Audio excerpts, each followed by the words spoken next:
Добрый день, друзья! Сегодня расскажу вам об очень популярном продукте из Таиланда. Это тайские постилки от кашля. У нас они, конечно, наиболее популярны в межсезонье. Это осенью и весной, когда покупатели болеют, кашляют и нуждаются в каких-то натуральных средствах. Вот такое натуральное средство, вот оно перед вами. Представлено в 4 видах. Значит, самый знаменитый вариант, все о нем слышали, тайские постилочки Фаталайджон. Вот они.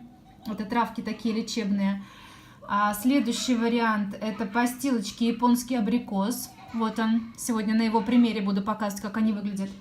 Еще есть вариант постилки тайский паслен. Вот он так выглядит. Паслен.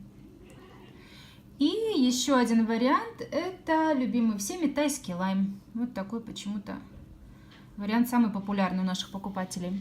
Итак, показываю. Внутри вот такие вот шарики, 100 штучек.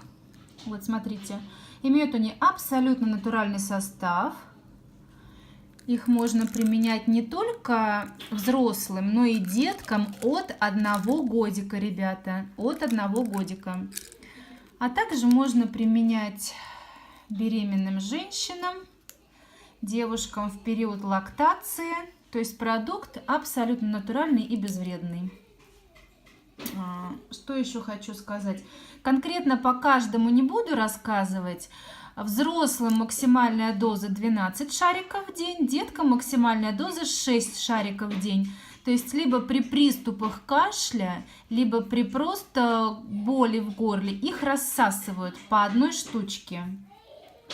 Вот. У всех немножко разный состав, но в принципе все направлены на одно и то же.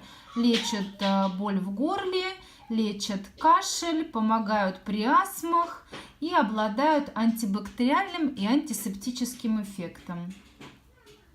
В принципе, все.